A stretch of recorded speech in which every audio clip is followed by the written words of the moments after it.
बच्चों, आज मैं आपसे कक्षा 12 व्यवसाय अध्ययन के अध्याय 5 संगठन के अंतर्गत अधिकार अंतरण पर चर्चा करूंगा। आइए सबसे पहले समझते हैं अंतरण क्या होता है।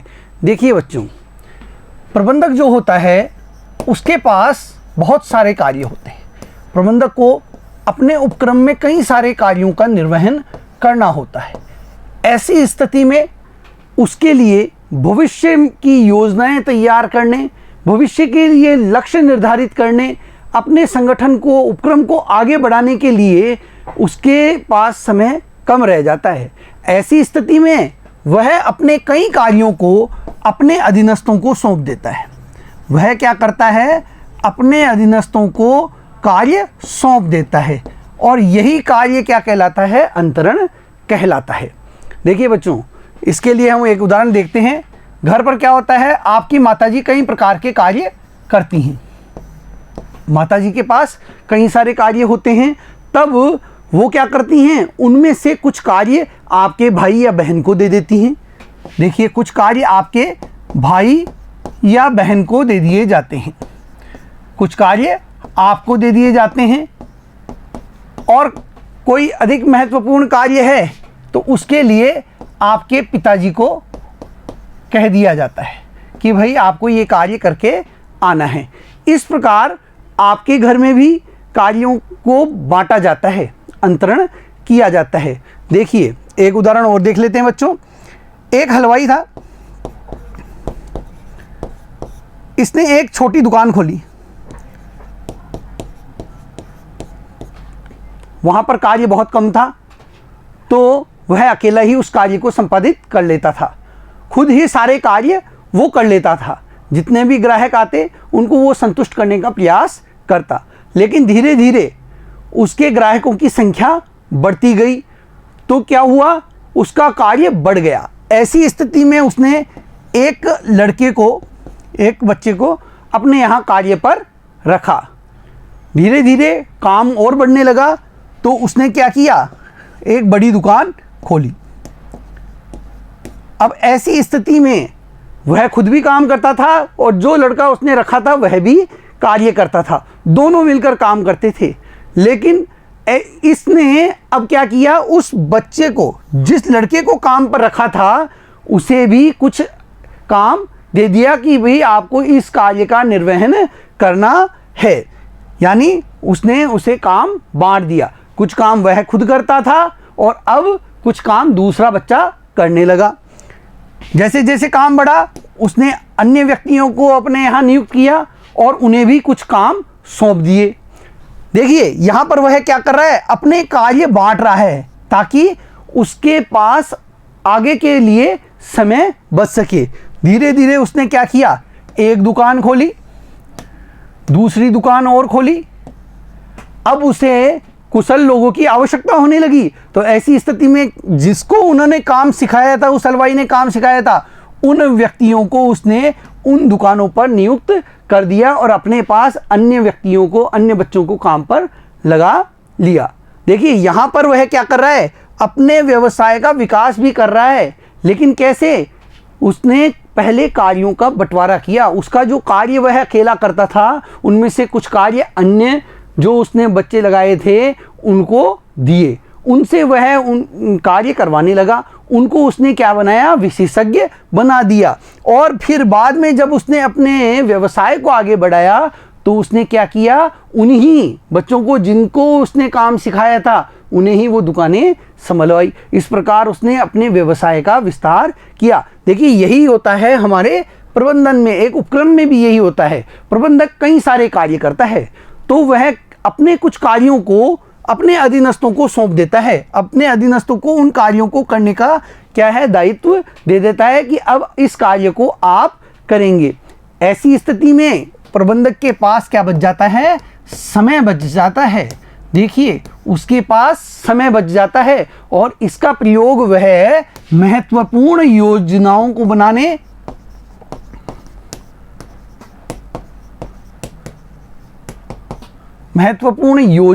बनाने, और संगठन को आगे बढ़ाने के लिए करता है। अब इसे हम और अच्छे तरीके से देख लेते हैं। आइए बच्चों, अधिकार अंतरण अधिकारों का प्रत्यायोजन, भारार्पण। भारार्पण मतलब भार का अर्पण कर देना।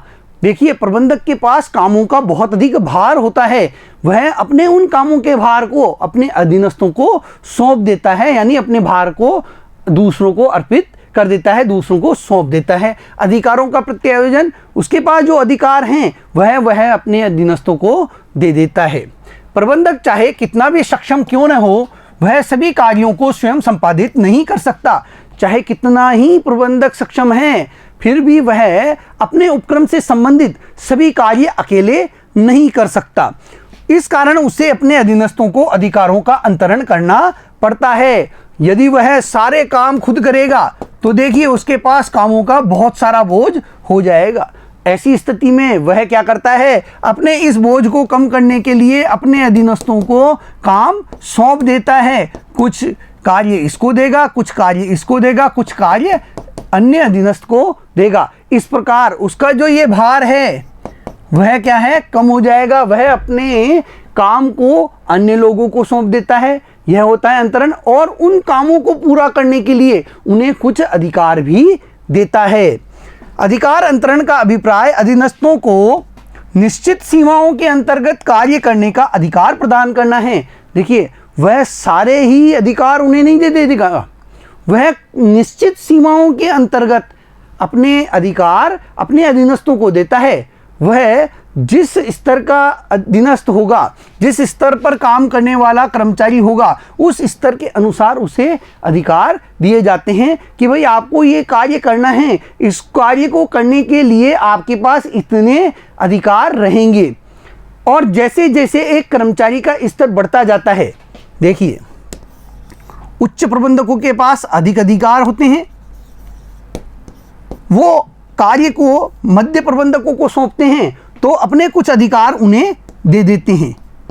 जब मध्य प्रबंधक अपने कार्यों को निम्न स्तर के जो प्रबंधक हैं उनको सौंपेंगे तो अपने कुछ अधिकार उन्हें दे देंगे। ये क्या करेंगे, देखिए उच्च स्तर से मध्य स्तर के कर्मचारियों को अधिकार प्राप्त हुए और वहां से किसे प्राप्त हुए, निम्न स्तर के कर्मचारियों को प्राप्त हुए। अब ये उस कार्य को संपन्न करते हैं। प्रबंधक जो अधिकार प्रत्यायोजन करता है वह सौंपे गए कार्यों के उचित निष्पादन हेतु उत्तरदायी होता है। देखिए, कार्य को सही तरीके से संपादित कराने के लिए एक अधिकार भी दिया जाता है कर्मचारी को। यदि उसे अधिकार नहीं दिया गया है तो वह कार्य को सही तरीके से संपादित नहीं कर पाएगा। तो कार्यों के उचित निष्पादन हेतु वह उत्तरदायी होता है यदि उसे अधिकार दिए गए हैं। इसके कारण अधीनस्थ कार्य को प्रभावशाली रूप से करते हैं। और जब अधीनस्थ के पास कार्य को करने संबंधी अधिकार है, उसके पास निर्णय लेने का अधिकार है कार्य से संबंधित, तो वह उत्तरदायित्व पूर्ण तरीके से उस कार्य को पूरा करने का प्रयास करता है, काम को प्रभावशाली तरीके से पूरा करने का कार्य करता है। अर्थात एक उच्च पदासीन अधिकारी द्वारा अपने अधीनस्थ कर्मचारी को ऊंची से नीची स्थिति की ओर अधिकार प्रत्यायोजन से है। देखिए, यह ऊपर से नीचे की ओर जो कर्मचारी होते हैं उनको अधिकार देने से है। सबसे ज़्यादा अधिकार किसके होते हैं, प्रबंधक के पास होते हैं। जो संगठन में ऊपर ही ऊपर होता है उसके पास सबसे ज़्यादा अधिकार होते हैं। वह अपने कुछ अधिकार अपने से नीचे के अधीनस्थ को सौंप देता है। कब देगा, जब वह उससे कोई कार्य करवा रहा होगा तो उस कार्य को पूरा करने संबंधित अधिकार वह उस अधीनस्थ को सौंपेगा। अब वह अधीनस्थ भी अपने नीचे के अधीनस्थ को काम बांटता है तो वह उसे भी कार्य को पूरा करने संबंधित अधिकार देता है, कुछ अधिकार देगा। तो यह ऊपर से नीचे की स्थिति की ओर अधिकार प्रत्यायोजन होता है। यह संस्थान के दक्षतापूर्ण संचालन के लिए अपेक्षित होता है और यह एक संगठन के, एक संस्था के दक्षतापूर्ण संचालन के लिए बहुत जरूरी होता है, क्योंकि ऐसा करने से जो उच्च प्रबंधक है इसके पास अन्य गतिविधियों के लिए काफी समय बच जाता है। अधिकार अंतरण से प्रबंधक के कार्य क्षेत्र में वृद्धि होती है। देखिए, प्रबंधक का कार्य क्षेत्र बढ़ता है अधिकार अंतरण कर देने से, क्योंकि अब देखिए उसके नीचे के जो अधीनस्थ हैं वो उसके द्वारा बताए गए कार्यों को पूरे तरीके से संपादित करते हैं। जो कार्य उनको दिए गए हैं उनसे संबंधित अधिकार भी यदि उन्हें मिल गए हैं अधीनस्थों को, तो वे उस कार्य को पूर्ण उत्तरदायित्व पूर्ण तरीके से संपादित करने लगते हैं। ऐसी स्थिति में प्रबंधक के पास काफी समय बच जाता है ताकि वह अपने संगठन का विकास कर सके, विस्तार कर सके, उसके संबंध में नई नई योजनाएं बना सके, नए नए लक्ष्य निर्धारित कर सके और उन लक्ष्यों को प्राप्त करने की ओर आगे बढ़ सके। अधिकार अंतरण के उपरांत भी एक प्रबंधक कार्य संपादन के लिए उतना ही उत्तरदायी होता है जितना वह अधिकार अंतरण से पूर्व उत्तरदायी था। देखिए, प्रबंधक चाहे अपने अधिकारों का अंतरण कर दे, लेकिन फिर भी वह उस कार्य के लिए पूर्ण रूप से उत्तरदायी होता है जितना कि वह अधिकार अंतरण से पहले उत्तरदायी था। उसका उत्तरदायित्व समाप्त नहीं हो जाता। उसने अधिकार अंतरण कर दिया हो भले ही, लेकिन उसका उत्तरदायित्व बना रहता है। अंतरण एक ऐसी प्रक्रिया है जिसे अपनाकर प्रबंधक अपने कार्यों को इस प्रकार विभाजित करता है। देखिए, कार्यों को इस प्रकार विभाजित करता है जिससे वह संपूर्ण कार्य के केवल उस भाग का निष्पादन करे जिसे केवल वह स्वयं ही संगठन में अपनी विशिष्ट स्थिति के कारण प्रभावशाली ढंग से कर सकता है। यानी वह कार्यों का इस प्रकार से विभाजन कर देता है कि उसके पास अब वही कार्य रह गए हैं जो वह एक संगठन में अपनी स्थिति के कारण प्राप्त करता है। देखिए, संगठन में प्रबंधक के पास योजना बनाने का कार्य होता है, वह अपने संगठन के लिए नए नए लक्ष्य निर्धारित करने का कार्य करता है। तो अब उसके पास इतना समय होता है कि वह इन कार्यों पर ध्यान लगा सके और इस प्रकार वह शेष कार्य को पूरा कराने के लिए अन्य लोगों की सहायता प्राप्त करता है और अन्य कार्य जो होते हैं वह उन्हें अपने अधीनस्थों को बांट देता है। देखिए, जो प्रबंधक है उसको अपने संगठन में कई कार्य कराने होते हैं। उसे उत्पादन का कार्य भी कराना होता है, उसे क्रय का कार्य भी कराना होता है, विपणन संबंधी कार्य भी कराना होता है, उसे अपने संगठन में मानव संसाधन संबंधी कार्य भी करवाने होते हैं। अगर वह इन सभी कार्यों में स्वयं लगेगा तो वह अन्य कार्यों के लिए, योजना बनाने के लिए समय नहीं निकाल पाएगा। तो वह क्या करता है, अपने अधीनस्थों को इन कार्यों की जिम्मेदारी सौंप देता है कि आप उत्पादन विभाग के अधिकारी हैं और आपका उत्पादन करने संबंधी जो कार्य है वह आप द्वारा किया जाएगा और इसके संबंध में निर्णय लेने का अधिकार भी आपको मेरे द्वारा दिया जाता है। तो वह अपने इन कार्यों को अपने अधीनस्थों को सौंप देगा और उन्हें इन कार्यों को पूरा करने संबंधित अधिकार भी देगा। इससे उसके पास महत्वपूर्ण कार्यों के लिए, देखिए अब उसके पास क्या है, महत्वपूर्ण कार्यों के लिए समय बच रहा है जो कि उसकी स्थिति के अनुसार केवल वही कर सकता है। यह परिभाषा दी थी लुईस एलन ने।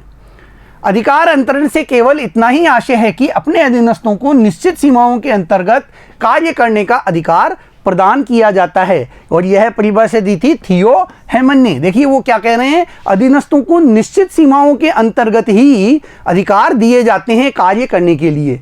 ऐसा नहीं है कि वे स्वतंत्र होकर उस कार्य को संपादित करें, नहीं, उन्हें उनके पद के अनुसार ही अधिकार दिए जाते हैं। कार्य करने के लिए निर्णय लेने का अधिकार उनके पास सीमित मात्रा में ही होता है। अंतिम जो निर्णय होता है वह केवल उच्च प्रबंधकों के पास ही होता है। देखिए बच्चों, यहाँ ये ध्यान देने वाली बात है कि यहाँ अधीनस्थों को केवल निश्चित सीमाओं के अंतर्गत ही अधिकार दिए जाते हैं ताकि वो बेलगाम न हो सके। वो कार्यों को उनकी सीमाओं के अंतर्गत ही पूरा करने के लिए निर्णय ले सकते हैं और कोई बड़ा निर्णय लेना है उसके लिए अपने उच्च अधिकारी को उन्हें सूचित करना ही होगा। अंतरण के तत्व देखिए बच्चों, अब हम देख रहे हैं अंतरण के तत्व। अंतरण के 3 तत्व होते हैं। पहला तत्व होता है अधिकार, दूसरा तत्व होता है उत्तरदायित्व और तीसरा तत्व होता है जवाबदेही।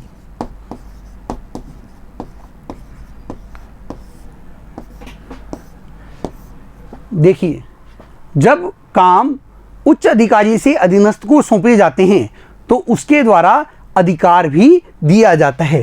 क्या अधिकार दिया जाएगा? निर्णय लेने का अधिकार।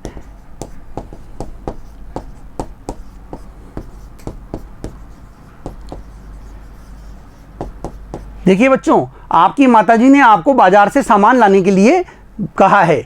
ऐसी स्थिति में आप बाजार गए, लेकिन आपको पैसे खर्च करने का अधिकार उन्होंने नहीं दिया, तो क्या आप कार्य कर पाएंगे? नहीं कर पाएंगे। तो आपको वहां पर पैसे खर्च करने का अधिकार दिया जाएगा और कई वस्तुओं में से सही वस्तु चयन करने के लिए आपको निर्णय लेने का अधिकार भी आपकी माताजी द्वारा दिया जाएगा। तभी आप क्या है, सही निर्णय लेकर सही वस्तु खरीद कर ला पाएंगे। तो निर्णय लेने का अधिकार, कार्य को पूरा करने के संबंध में निर्णय लेने का अधिकार उच्च अधिकारी द्वारा अपने अधीनस्थ को दिया जाता है। उत्तरदायित्व, जब अधिकार मिलते हैं, काम को पूरा करने के संबंध में आपको अधिकार मिल रहे हैं, तो आपका उत्तरदायित्व भी बनता है। और क्या उत्तरदायित्व बनता है? काम को पूरा करना, काम को पूरा करने का उत्तरदायित्व। देखिए, यहां अधिकार ऊपर से नीचे की ओर जाती है और यहां पर उत्तरदायित्व किसका बनता है? जिसे काम को पूरा करने के लिए कहा गया है उसका उत्तरदायित्व बनता है। लेकिन प्रबंधकों का उत्तरदायित्व समाप्त नहीं हो जाता है। और तीसरा आता है जवाबदेही। देखिए, जवाबदेही का अंतरण नहीं किया जा सकता। जिसे काम को पूरा करने की जिम्मेदारी दी गई है, उत्तरदायित्व दिया गया है, वही काम के लिए जवाबदेह होता है। काम के परिणामों के संबंध में वही जवाबदेह होगा। जो परिणाम हैं, जो निष्पादन हुआ है, परिणाम के लिए जवाबदेह, वही क्या होगा? परिणामों के लिए जवाबदेह भी होता है, उसकी जवाबदारी बनती है। अब इन्हें विस्तार से देखते हैं बच्चों। अधिकार, अधिकार से तात्पर्य एक व्यक्ति के उस अधिकार से है जिसके आधार पर वह अपने अधीनस्थों को नियंत्रित करता है तथा अपने पद के अधिकार क्षेत्र के अंतर्गत कार्यवाही करता है। देखिए, अपने पद के अधिकार क्षेत्र के अंतर्गत वह कार्यवाही करेगा, निर्णय लेगा और उसके अनुसार कार्य करवाएगा और अपने अधीनस्थों पर वह क्या करेगा? नियंत्रण रख सकेगा। ये उच्च प्रबंधक हैं, इन्होंने मध्य प्रबंधकों को क्या दिया? अधिकार दे दिया, कोई कार्य सौंपा है। अब मध्य प्रबंधकों द्वारा निम्न स्तर के जो प्रबंधक हैं उनको कार्य दिया गया है। निम्न स्तर के जो फोरमैन, सुपरवाइजर हैं, उनके द्वारा अपने नीचे के कर्मचारियों को कार्य दिया गया है। अब ये अपने जिस स्तर के ये अधिकारी हैं, उस स्तर के अनुसार ये अपने अधीनस्थों को क्या करते हैं? नियंत्रण करते हैं। इनके पास अधिकार हैं क्या करने का? अपने अधीनस्थों के कार्यों को नियंत्रित करने का अधिकार है। निम्न स्तर का जो प्रबंधक है वह इतना अधिकार रखता है कि वह अपने नीचे के जो कर्मचारी हैं उनके कार्यों को नियंत्रित करे, उन्हें उस प्रकार से आदेश दे और निर्णय ले सके। अधिकार एक प्रकार से निर्णय लेने की शक्ति से संबंधित होते हैं। देखिए, अधिकार क्या होते हैं? निर्णय लेने की शक्ति से संबंधित होते हैं, जो प्रबंधकीय स्थितियों में निहित है कि व्यक्ति क्या करते हैं तथा उनसे क्या करने की अपेक्षा की जाती है। और जो ये निर्णय लेने की शक्तियां हैं, ये प्रबंधकीय स्थिति के अनुसार पैदा होती हैं। जब तक अधीनस्थों को अधिकार प्रदान न कर दिए जाएं, तब तक कार्यभार सौंपना अर्थहीन होता है। काम दे दिया गया, लेकिन काम को पूरा कराने के संबंध में कोई अधिकार नहीं दिया गया है, तो देखिए वह कार्यभार सौंपना क्या है? अर्थहीन हो जाता है। आप बाजार गए, आपको पैसा खर्च करने का कोई भी अधिकार नहीं दिया गया, तो ऐसी स्थिति में क्या जो भी काम आपको दिया गया है वह पूरा नहीं होगा, तो काम सौंपना आपके लिए अर्थहीन हो जाता है। अधिकारों का प्रवाह सोपान श्रृंखला में ऊपर से नीचे की ओर होता है। देखिए, अधिकारों का जो प्रवाह होता है वो कहां से होता है? उच्च अधिकारी से अधीनस्थ की ओर होता है, निम्न स्तर के कर्मचारियों की तरफ होता है। अधिकारी उच्च स्तर का है, वह मध्य स्तर के अधिकारी को देगा, वहां से उसके नीचे के अधीनस्थ के पास पहुंचेंगे। उच्चाधिकारी को अपने अधीनस्थों पर अधिकार प्राप्त होते हैं और यही कारण है कि जो उच्चाधिकारी है उसको अपने अधीनस्थों पर अधिकार प्राप्त होता है। अधिकार अंतरण से उच्चाधिकारी एवं अधीनस्थ के बीच संबंध स्थापित होते हैं। ये पता लगता है कि ये उच्चाधिकारी हैं और यह अधीनस्थ है। इसका पता किससे चलता है? अधिकार अंतरण से पता चलता है। किसको किस पर अधिकार है, इससे पता चलता है कि यह उच्चाधिकारी है और यह व्यक्ति अधीनस्थ है। जब अधिकारी द्वारा लिए गए निर्णयों के अनुसार बतलाई गई विधि के अनुसार अधीनस्थ कार्य को कार्यान्वित करता है, और यही कारण है कि जो अधिकारी उच्चाधिकारी जो है वह जिस तरीके से काम को करने के लिए बताता है उसी तरीके से अधीनस्थ कार्य करते हैं, उसी कार्य विधि से वो कार्य संपादित करते हैं, उसके निर्णयों की पालना अधीनस्थ द्वारा की जाती है। अधिकार अंतरण संगठन के कानून व्यवस्था तथा नियमों से बंधा होता है। देखिए बच्चों, किस संगठन में किस प्रकार से अधिकारों का अंतरण किया जाएगा, ये एक उपक्रम के कानून के अंतर्गत, उसकी व्यवस्था के अंतर्गत, उसके नियमों के अनुसार तय होता है कि किस सीमा तक अधिकारों का अंतरण किया जाएगा। अगला है उत्तरदायित्व। देखिए, उत्तरदायित्व का अर्थ होता है सौंपे गए कार्य को ठीक ढंग से पूरा करने की जिम्मेदारी। जब प्रबंधक द्वारा अपने अधीनस्थों को काम सौंपा जाता है, देखिए ये अधीनस्थ हैं, इन्हें काम सौंपा गया, तो ऐसी स्थिति में काम पूरा करने की जिम्मेदारी किसकी होगी? इन अधीनस्थों की होगी। इन अधीनस्थों द्वारा अपने और नीचे के अधीनस्थों को काम सौंप दिया गया है, इनके द्वारा इसे काम दिया गया, इसे भी काम दे दिया गया। ऐसी स्थिति में जिम्मेदारी किनकी होगी? इनकी होगी। लेकिन प्रबंधक द्वारा इसे काम सौंपा गया है तो इसकी जिम्मेदारी भी होगी। देखिए यहाँ पर यह इसके प्रति उत्तरदायी है और यह इसके प्रति उत्तरदायी होगा। जिसे काम सौंपा गया है वह उस काम को पूरा करने के लिए उत्तरदायी होता है, और यह प्रवाह कैसे होता है? नीचे से ऊपर की ओर यह प्रवाह होता है। इसका अर्थ सौंपे गए काम को ठीक ढंग से पूरा करने की अधीनस्थ की जिम्मेदारी से है। देखिए, उत्तरदायित्व का अर्थ क्या होता है? सौंपे गए काम को ठीक ढंग से पूरा करने की जिम्मेदारी, और यह किसकी होती है? अधीनस्थ की होती है, क्योंकि उच्चाधिकारी द्वारा कार्य किसे दिया गया है? अधीनस्थ को दिया जाता है। कार्य का भलीभांति निष्पादन करना अधीनस्थ का आवश्यक उत्तरदायित्व है, और काम को ठीक तरीके से पूरा करना यह किसकी जिम्मेदारी होती है? अधीनस्थ की जिम्मेदारी होती है। उत्तरदायित्व काम सौंपने पर ही उत्पन्न होता है। देखिए, उत्तरदायित्व कब पैदा होगा? काम देने पर ही उत्पन्न होगा। यहाँ पर इस अधिकारी द्वारा अपने किसी कर्मचारी को कोई काम नहीं दिया गया है, तो ऐसी स्थिति में उस कर्मचारी का कोई उत्तरदायित्व नहीं होगा, क्योंकि उसे काम नहीं सौंपा गया है। आपकी माताजी ने आपको बाजार से सामान लाने के लिए कहा है, तो अब जिम्मेदारी आपकी बनेगी, आपके भाई या बहन की नहीं बनेगी। तो जिसे काम सौंपा जाता है उसी की जिम्मेदारी बनती है। यह उच्चाधिकारी तथा अधीनस्थ के संबंध के परिणाम स्वरूप होता है। और उत्तरदायित्व कब पैदा होता है? उच्चाधिकारी और अधीनस्थ के संबंधों के परिणाम स्वरूप यह पैदा होता है। उच्चाधिकारी अपने अधीनस्थ को कार्य सौंपता है और काम को पूरा करने की जिम्मेदारी अधीनस्थ की होती है। उत्तरदायित्व नीचे से ऊपर की ओर प्रवाहित होते हैं। देखिए, नीचे से ऊपर की ओर ये प्रवाहित होते हैं। नीचे का जो अधीनस्थ है वह अपने उच्चाधिकारी के प्रति क्या होता है? उत्तरदायी होता है, और वह उच्चाधिकारी अपने प्रबंधकों के प्रति उत्तरदायी होता है, क्योंकि एक अधीनस्थ अपने उच्चाधिकारी के प्रति उत्तरदायी होता है। जब किसी कर्मचारी को उत्तरदायित्व सौंपा जाता है तो उससे कार्य को पूरा करने के लिए आवश्यक अधिकारों को भी निश्चित रूप से दिया जाना चाहिए। जब किसी अधीनस्थ को काम दिया जा रहा है तो उसे अधिकार भी दिया जाना चाहिए। यदि उसे कार्यभार सौंपा गया है और अधिकार नहीं दिया गया है कार्य को पूरा करने के संबंध में, तो वह कार्यभार अप्रभावी हो जाता है।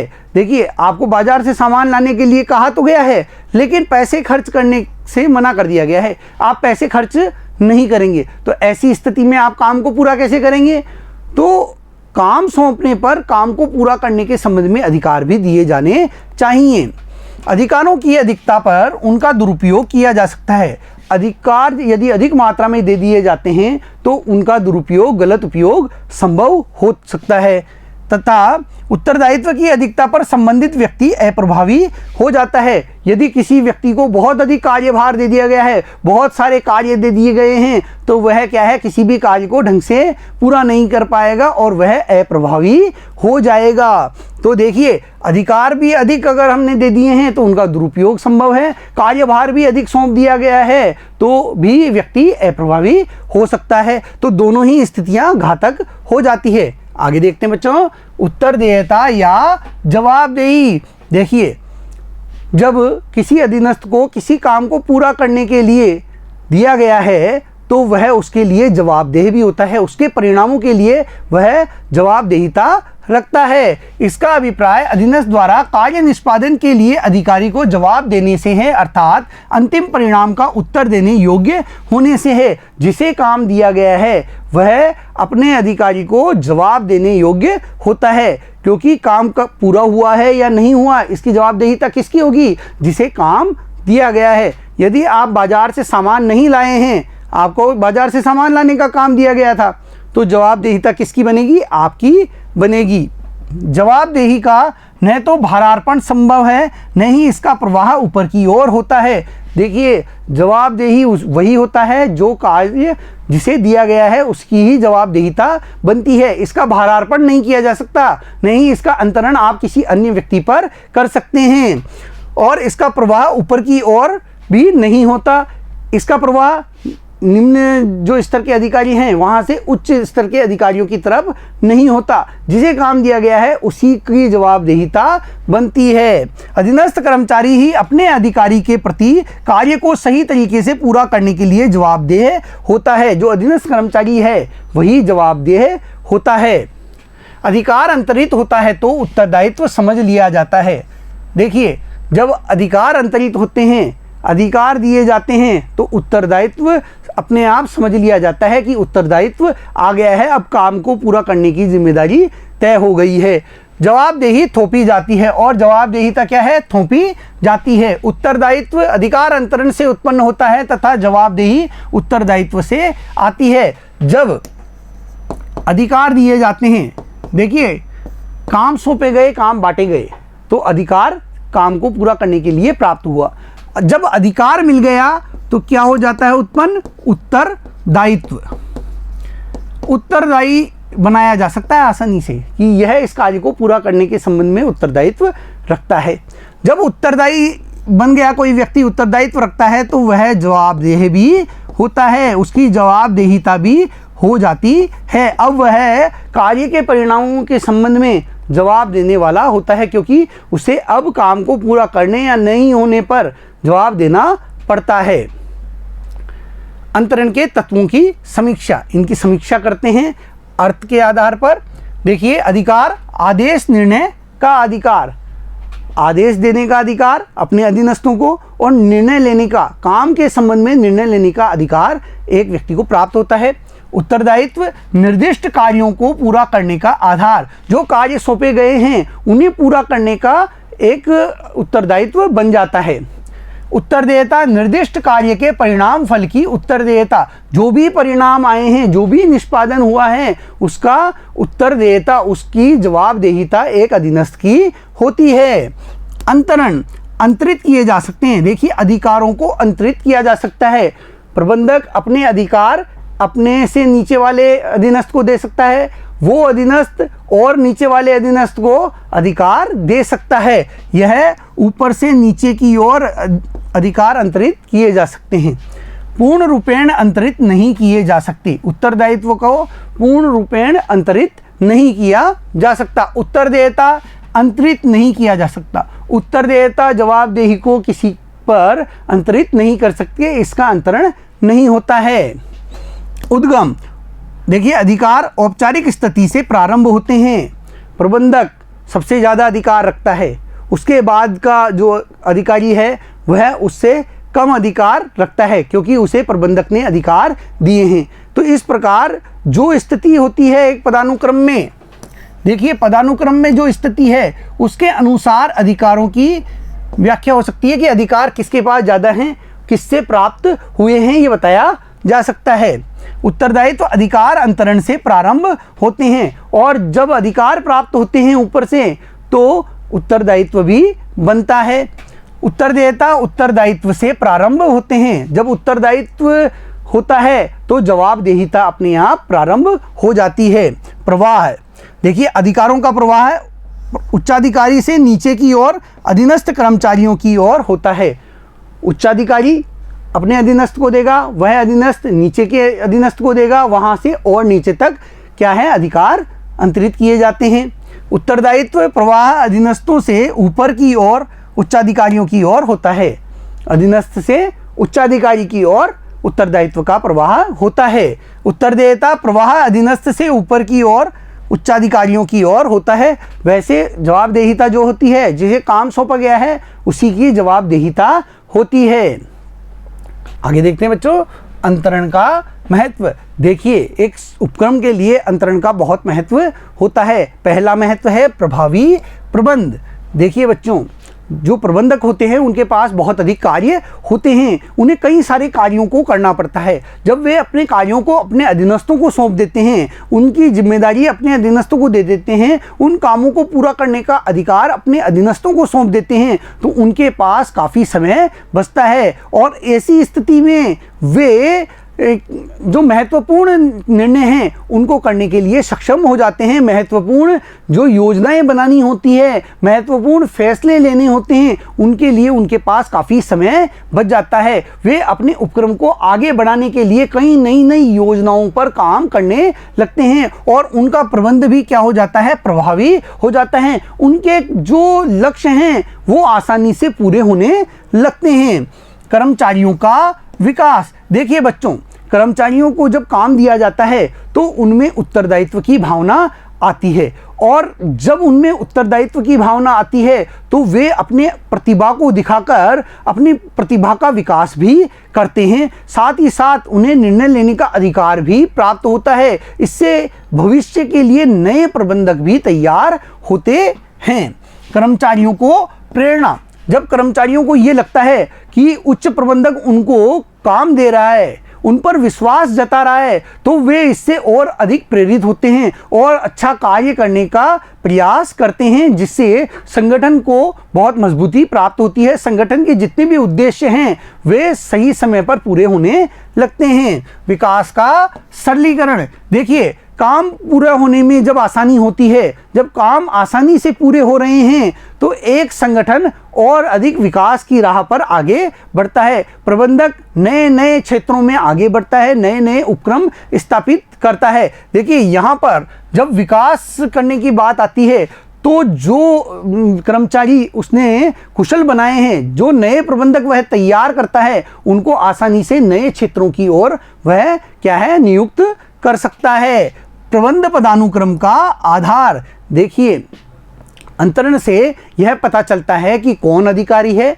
कौन अधीनस्थ है और किसके पास कितने अधिकार हैं, कौन किसके प्रति जवाबदेह है, किसका किसके प्रति उत्तरदायित्व बनता है। इसका पता इसके अंतर्गत चल जाता है। उत्तम सामंजस्य। जब यह पता होता है कि किसके पास कितना अधिकार है, कौन किसके प्रति जवाबदेह है, तो आपस में सामंजस्य स्थापित करना बहुत ही आसान हो जाता है। अब इन बिंदुओं को और हम विस्तार से देख लेते हैं बच्चों।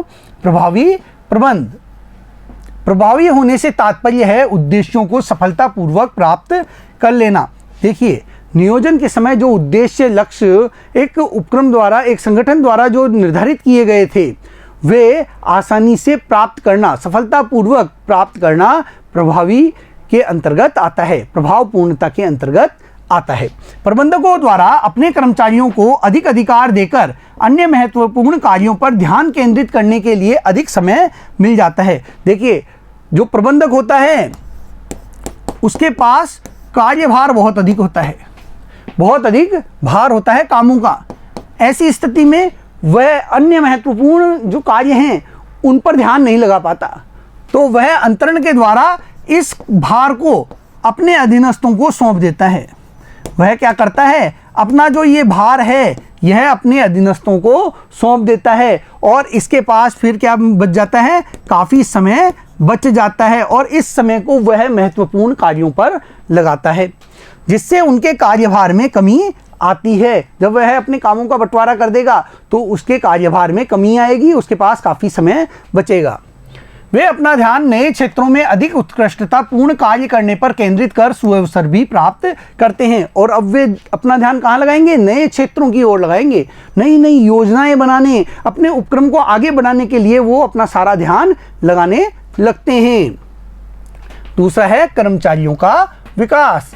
अधिकार अंतरण से कर्मचारियों को अपनी प्रतिभा का उपयोग करने के लिए अधिक सुअवसर प्राप्त होते हैं तथा उनकी प्रतिभा को और अधिक विकास मिलता है। क्यों मिलता है? क्योंकि उन्हें काम दिया गया है, उच्चाधिकारी से उन्हें काम प्राप्त हुआ है, उस काम को पूरा करने के लिए उन्हें अधिकार प्राप्त हुए हैं। ऐसी स्थिति में वो अपने काम को पूरा करने के लिए निर्णय ले सकते हैं और अपनी प्रतिभा का प्रयोग करके वे उचित निर्णय लेने का प्रयास करते हैं।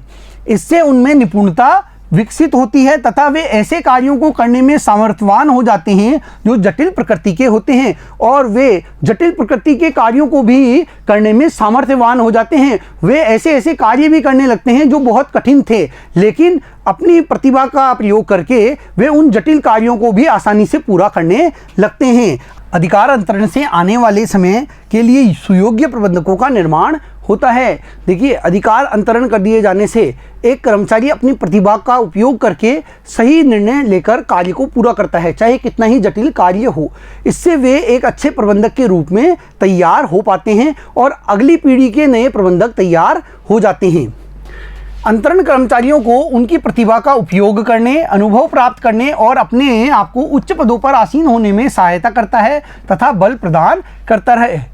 अंतरण के कारण कर्मचारी अनुभव प्राप्त करता है, अपनी प्रतिभा का उपयोग कर सकता है, जटिल से जटिल कार्यों को पूरा करने में वो सामर्थ्य प्राप्त करता है और उच्च पदों पर आसीन होने में भी अंतरण से उन्हें सहायता प्राप्त होती है।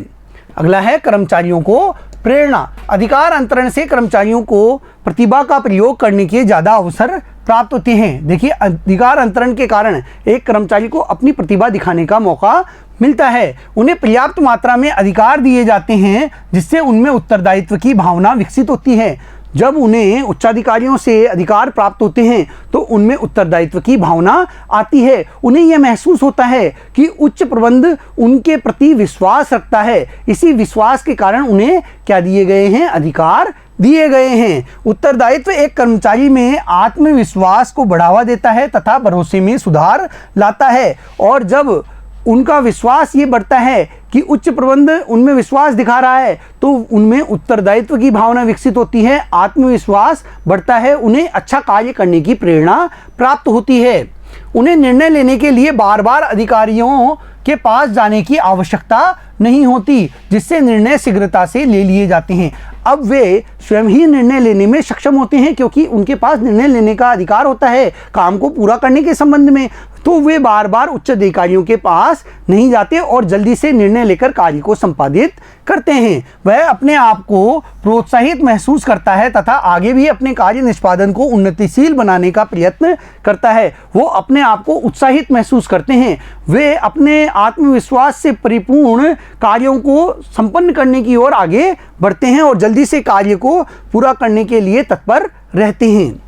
विकास का सरलीकरण। अधिकार अंतरण एक संगठन को तैयार कार्यबल प्रदान कर विकास करने में सहायता प्रदान करता है। देखिए, जब कर्मचारियों का विकास होता है तो वे अच्छे प्रबंधक के रूप में तैयार होते हैं। इससे एक संगठन को तैयार कार्यबल मिल जाता है। इसके द्वारा नया काम करने के लिए ऊंचे पदों हेतु प्रशिक्षित व अनुभवी कार्यबल आसानी से मिल जाता है, और एक संगठन को प्रशिक्षित और अनुभवी कार्यबल तुरंत मिल जाता है जो नए उत्पाद को प्रारंभ करने व महत्वपूर्ण कार्यों को संपन्न करने के लिए समर्थ होते हैं। और जो कर्मचारी इनको पहले से तैयार किए गए थे इनके द्वारा, वे किसी भी कठिन कार्य को आसानी से करने के लिए क्या होते हैं? समर्थ होते हैं, क्योंकि वे जटिल कार्यों को भी आसानी से पूरा कर चुके होते हैं। वे वर्तमान कार्य पद्धति को नए रूप में आसानी से परिवर्तित कर देते हैं, और जो तैयार कार्यबल मिलता है वह वर्तमान कार्य पद्धति को भी नए रूप में आसानी से परिवर्तित करने में सक्षम होते हैं। प्रबंध पदानुक्रम का आधार अधिकार अंतरण अधिकारी अधीनस्थ में संबंध बनाता है। यह अधिकारी और अधीनस्थ में संबंध स्थापित करने का कार्य करता है जो प्रबंध पदानुक्रम का आधार है। यह अधिकार के प्रवाह का क्रम है जो बतलाता है कि किसे किसको सूचना देनी है। देखिए यह ये बताता है कि कौन किसके प्रति उत्तरदायी होता है, किसके प्रति उत्तरदायी है और किसे जवाब देगा। साथ ही कहाँ से अधिकार प्राप्त हो रहे हैं, किसे किससे अधिकार मिल रहे हैं, यह भी प्रबंध पदानुक्रम के अंतर्गत पता चल जाता है। कौन अधिकारी है,